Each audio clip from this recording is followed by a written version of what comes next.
देखिए, अब मैं कुलरॉसेस लॉ के बारे में समझाने की कोशिश करता हूँ। देखो, आसान भाषा में समझो कुलरॉसेस लॉ क्या कहता है। कुलरॉस लॉ ये कहता है कि देखिए, सबसे पहले हम समझते हैं कि इलेक्ट्रोलाइट क्या होता है। पहले आपको मैं बहुत बेसिक से स्टार्ट करता हूँ कि इलेक्ट्रोलाइट क्या होता है। इलेक्ट्रोलाइट वो होता है जो कि आयंस जनरेट करता है, ठीक है? अब ये 2 टाइप के हो सकते हैं, या तो वो आइदर स्ट्रॉन्ग हो सकता है हमारे पास में और वीक हो सकता है। स्ट्रॉन्ग का मतलब है जो आसानी से टूट जाता है, वीक का मतलब है जो बहुत कम में टूटता है। स्ट्रॉन्ग जैसे कि क्या हो गया हमारे पास में NaCl, HCl, these are strong. Weak में जैसे कि CH3COH हो गया हमारे पास में, राइट राइट, NH4OH हो गया, दीज आर वीक, ठीक है। अब कुलरॉस लॉ क्या कहता है? कुलरॉस लॉ भैया ये कहते हैं कि सपोज करो कि आपने कोई एक इलेक्ट्रोलाइट ले लिया।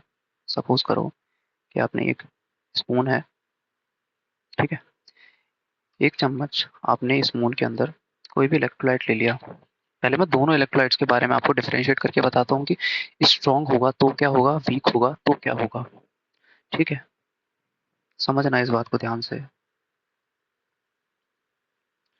ठीक है। मैं सबसे पहले स्ट्रॉन्ग की बात करता हूँ। देखो, स्ट्रॉन्ग का मतलब क्या है कि वो आसानी से टूट जाएगा। अगर आप, कुलरॉस लॉ ये कहता है कि अगर आप किसी भी इलेक्ट्रोलाइट को इनफाइनाइट डाइल्यूट कर देते हो। इनफाइनाइट डाइल्यूट करने का क्या मतलब है कि आप उसकी कैपेसिटी के अकॉर्डिंग आप उसको इतना ज़्यादा वाटर के अंदर डाइल्यूट कर दो कि जो आयंस हैं वो इतने दूर-दूर सेपरेट हो जाएँ कि वो आपस में मिल ही ना पाएँ, ठीक है? सपोज़ करो आपने 1 चम्मच NaCl को 10 लीटर वाटर के अंदर डाल दिया, तो इससे क्या होगा कि स्ट्रॉन्ग है, इलेक्ट्रोलाइट है, तो वो टूटेगा। टूटेगा, ऑब्वियसली बात है, टूटेगा ही, स्ट्रॉन्ग है तो टूटेगा। लगभग-लगभग मान के चलते हैं वो कंप्लीटली ब्रेक डाउन हो जाएगा, ठीक है? वो कंप्लीटली ब्रेक डाउन हो गया, ठीक है? Break down on dilution.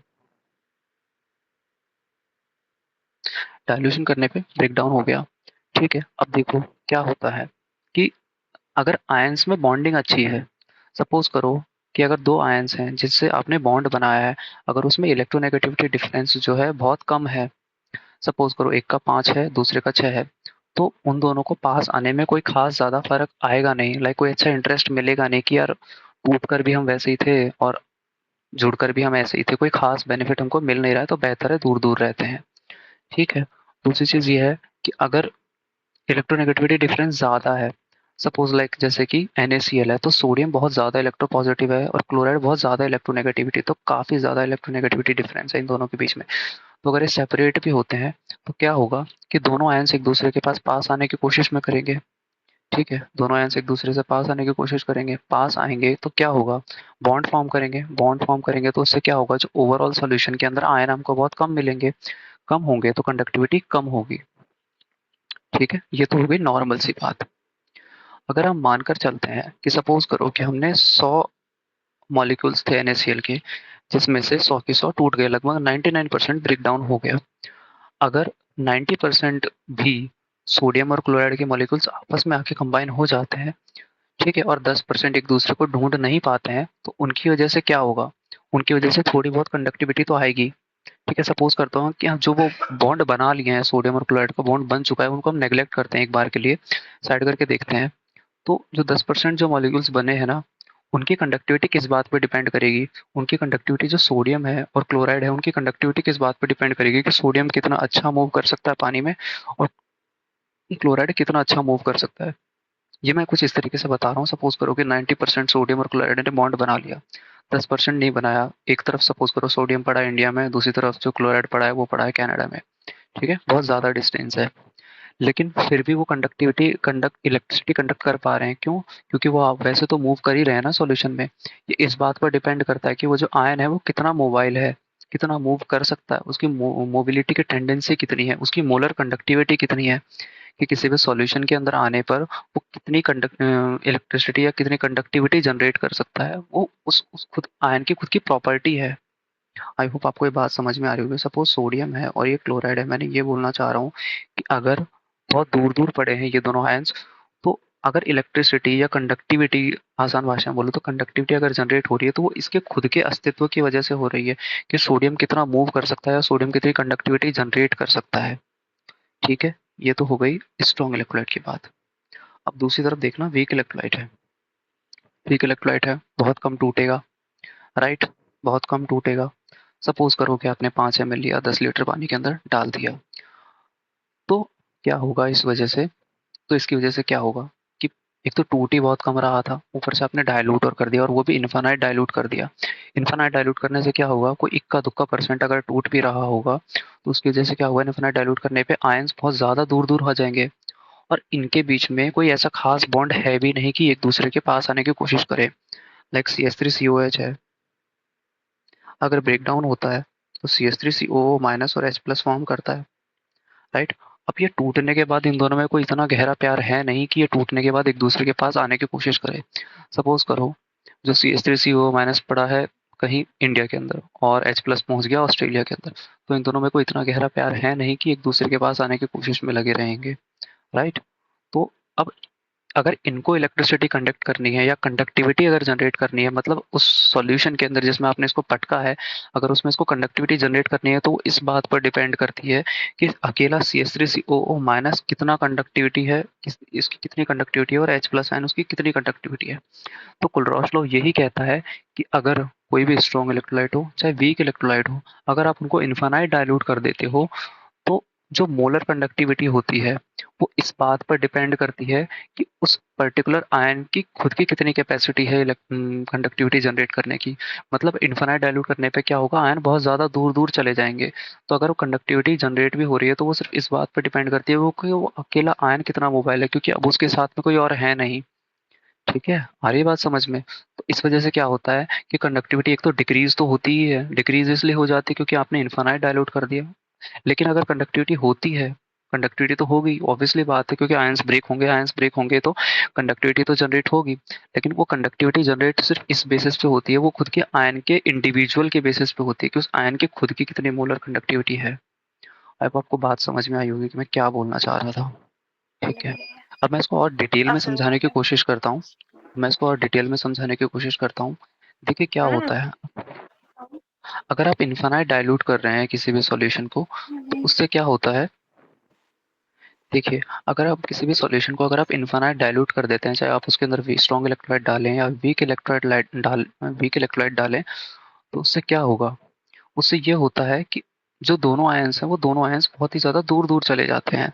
Suppose आपने स्ट्रॉन्ग इलेक्ट्रोलाइट लिया, चाहे वीक लिया, चाहे आपने वीक लिया हो, चाहे स्ट्रॉन्ग लिया हो, ठीक है? तो जो इलेक्ट्रोलाइट्स बनते हैं, जो आयंस जनरेट होते हैं, इन आयंस का कंडक्टिविटी के अंदर अपना इंडिविजुअल कंट्रीब्यूशन होता है। तो अगर मैं आसान भाषा में बोलूँ तो मैं ये बोलूँगा, ठीक है, एट इनफाइनाइट डाइल्यूशन पर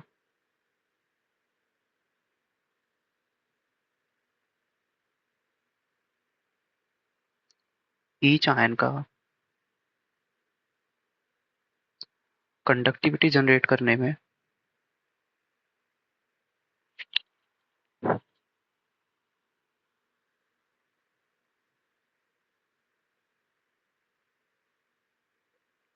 इंडिविजुअल का रोल होता है।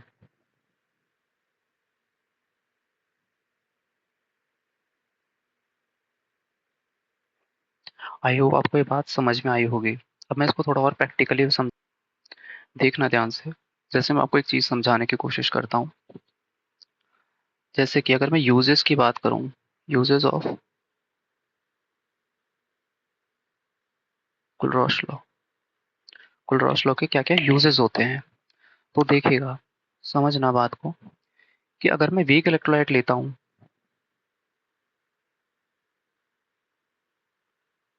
ठीक है, जैसे कि सपोज मैंने कोई भी CH3COH को ही ले लेता हूँ मैं, तो CH3COH क्या है, वीक इलेक्ट्रोलाइट है, तो वो कम टूटेगा, राइट।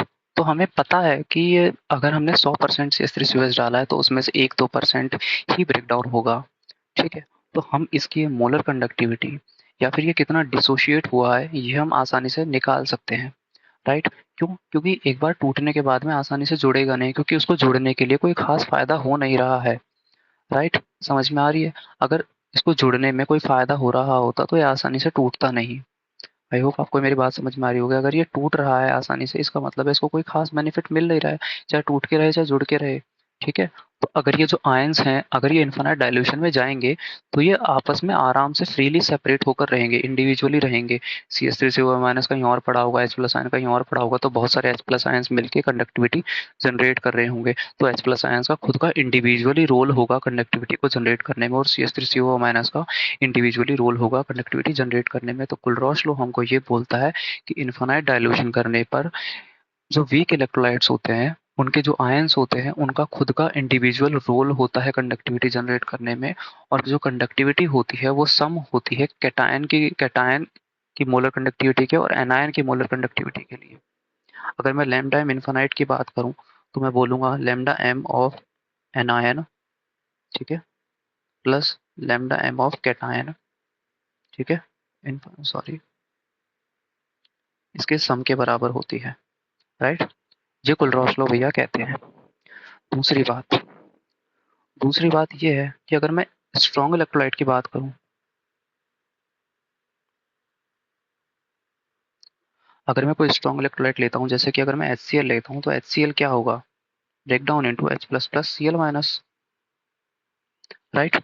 तो जो स्ट्रॉन्ग इलेक्ट्रोलाइट है, स्ट्रॉन्ग इलेक्ट्रोलाइट क्या है, मुझे पता है कि अगर मैंने एक चम्मच अगर स्ट्रॉन्ग इलेक्ट्रोलाइट डाला है तो ये 100% ना सही लेकिन 98% तो पूरा का पूरा टूट ही जाएगा। फिर मुझे ये भी पता है कि ये टूटने के बाद में एक दूसरे के पास आने की कोशिश करेंगे, क्योंकि ये आसानी से नहीं टूटेगा। ठीक है, क्लियर ही बात है। सॉरी, जो स्ट्रॉन्ग इलेक्ट्रोलाइट है मतलब ये आसानी से टूट जाएगा। क्यों? क्योंकि इसका पास रहने के कोई खास फायदा हो नहीं रहा था। ठीक है, तो ये जो आयंस हैं ये बहुत दूर दूर पड़े रहेंगे, तो ये आपस में पास आने की कोशिश करेंगे। तो अगर जितना ब्रेक डाउन हुआ है तो ये आपस में ज्वाइन होने की कोशिश भी करेंगे। तो अगर मैं कंडक्टिविटी निकालने की कोशिश करूंगा तो मुझे ये चीज़ नहीं पता लगेगी कि अगर जितने मॉलिक्यूल्स उसमें से कितने मॉलिक्यूल्स कंबाइन हो चुके हैं और कितने मॉलिक्यूल्स अलग हैं। ठीक है, कितने मॉलिक्यूल्स कंडक्टिविटी जनरेट कर रहे हैं और कितने मॉलिक्यूल्स जो हैं वो कंबाइन हो चुके हैं। तो स्ट्रॉन्ग इलेक्ट्रोलाइट के केस में मैं जो है मोलर कंडक्टिविटी पता नहीं कर पाता हूँ। तो उसके लिए मैं क्या करते हैं, उसके लिए तो स्ट्रॉन्ग इलेक्ट्रोलाइट की कंडक्टिविटी को पता करने के लिए हम उसको इनडायरेक्टली मेथड से पता करते हैं। सपोज करो कि अगर मुझे lambda M infinite of CH3COH पता करना है, अगर मुझे CH3COH का पता करना है, ठीक है, तो मैं क्या करूँगा, तो मैं लैम्डा एम इनफाइनाइट ऑफ जो सोडियम CH3COO है उसको मैं कंबाइन कर लूँगा लैम्डा एम इनफाइनाइट के मैं HCl के साथ में, मैं HCl के साथ में एक वीक इलेक्ट्रोलाइट भी डाल दूंगा। ठीक है, तो दोनों ब्रेकडाउन होंगे तो उसमें से मैं इन दोनों को ऐड करके, ठीक है, lambda M infinite of NaCl को सब्सट्रैक्ट कर दूंगा। क्लियर? आई होप आपको ये बात समझ में आई होगी। ठीक है, तो मुझे एक वीक इलेक्ट्रोलाइट की मोलर कंडक्टिविटी पता लग जाएगी। अगर उस सॉल्यूशन के अंदर स्ट्रॉन्ग इलेक्ट्रोलाइट भी है तो स्ट्रॉन्ग इलेक्ट्रोलाइट है तो मैं ये पता नहीं कर पाऊंगा कि उसके कितने जो मोल्स हैं, जो आयंस के जितने मोल्स हैं वो कितने कंडक्टिविटी जनरेट करवा रहे हैं, क्योंकि उनमें से कुछ जो है वो बॉन्ड भी बना लेंगे। ठीक है, तो उस केस में मैं molar conductivity correctly find out नहीं कर पाऊंगा। तो उसको फाइंड आउट करने के लिए मैं क्या करूंगा, मैं उसके बीच में वीक इलेक्ट्रोलाइट भी डाल दूंगा। तो जिस वजह से क्या होगा, मैं एब्स्ट्रैक्ट करके सब्सट्रैक्ट करके, ठीक है, वीक इलेक्ट्रोलाइट की कंडक्टिविटी फाइंड आउट कर सकता हूँ। तो ये इनडायरेक्टली मेथड है स्ट्रिंग इलेक्ट्रोलाइट की कंडक्टिविटी को, मोलर कंडक्टिविटी को फाइंड आउट करने का। ये कहता है कुलरॉस लॉ का फर्स्ट यूज। दूसरी चीज, अगर मैं डिसोसिएशन की बात करूँ तो कुलरॉस लॉ ये कहता है कि अगर आपको डिसोसिएशन पता करना है, अगर आपको अल्फा पता करना है, तो आप अल्फा पता कर सकते हो molar conductivity at a given concentration upon lambda M of infinite. ठीक है, ये था हम्म। Completed कुलरॉस law.